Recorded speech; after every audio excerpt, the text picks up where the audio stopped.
बिहार में न्यूनतम तापमान लगातार 10 डिग्री सेल्सियस से नीचे रहने के बाद पछुआ हवा की रफ्तार कम हुई है और पारा थोड़ा ऊपर चढ़ा।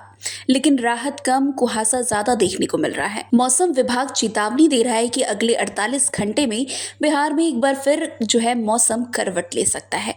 पटना से लेकर गया तक अस्पतालों में दिल और सांस के मरीजों की संख्या 1.5 गुना ज्यादा बढ़ चुकी है। सर्द हवा और बढ़ते प्रदूषण का मिला जुला असर चिंताजनक हो रहा है। वैसे बुधवार की सुबह बिहार में कई जिलों पर घना कोहरा छाया रहा, लेकिन सबसे खराब स्थिति गया जी की रही, जहां विजिबिलिटी 600 मीटर तक सिमट गई।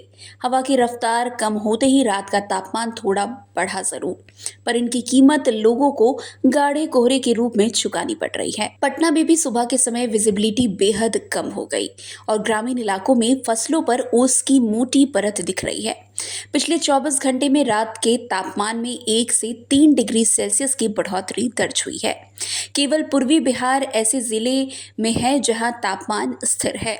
दिन का सर्वाधिक तापमान पूर्णिया में 30 डिग्री सेल्सियस दर्ज किया गया है, जबकि न्यूनतम तापमान औरंगाबाद में 12.12 डिग्री सेल्सियस रिकॉर्ड किया गया। मौसम वैज्ञानिकों के अनुसार इस हफ्ते तक यही शुष्क और ठंडा पैटर्न चलता रहेगा। वैसे गुरुवार को भी हवाओं का रुख बदलने के संकेत नहीं है। मौसम शुष्क रहेगा, पछुआ हवा की हल्की गति बनी रहेगी। राज्य के अधिकतम तापमान में 26 से 32 डिग्री सेल्सियस और न्यूनतम तापमान 12 से 18 डिग्री सेल्सियस के बीच रहने की संभावना जताई जा रही है।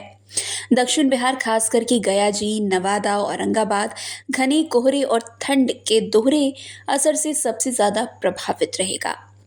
वैसे आईएमडी का अनुमान है कि अगले 3 से 4 दिनों तक तापमान में कोई खास उतार चढ़ाव नहीं होगा, लेकिन 22 नवंबर के आसपास दक्षिण पूर्व बंगाल की खाड़ी में एक निम्न दबाव का क्षेत्र तैयार हो सकता है। यदि ये सिस्टम पश्चिम उत्तर पश्चिम दिशा में सक्रिय हुआ तो बिहार के मौसम में बड़ा बदलाव देखने को मिल सकता है। फिलहाल ये बदलाव बारिश, बादल या ठंड में तेजी से किस रूप में आएगा, इसे लेकर स्थिति अगले कुछ दिनों में स्पष्ट होगी। बिहार में न्यूनतम तापमान लगातार 10 डिग्री सेल्सियस से नीचे रहने के बाद पछुआ हवा की रफ्तार कम हुई है और पारा थोड़ा ऊपर चढ़ा, लेकिन राहत कम, कुहासा ज्यादा देखने को मिल रहा है। मौसम विभाग चेतावनी दे रहा है कि अगले 48 घंटे में बिहार में एक बार फिर मौसम करवट ले सकता है। पटना से लेकर गया तक अस्पतालों में दिल और सांस के मरीजों की संख्या 1.5 गुना ज्यादा बढ़ चुकी है।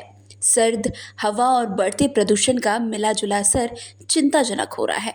वैसे बुधवार की सुबह बिहार में कई जिलों पर घना कोहरा छाया रहा, लेकिन सबसे खराब स्थिति गया जी की रही, जहां विजिबिलिटी 600 मीटर तक सिमट गई। हवा की रफ्तार कम होते ही रात का तापमान थोड़ा बढ़ा जरूर, पर इनकी कीमत लोगों को गाढ़े कोहरे के रूप में चुकानी पड़ रही है।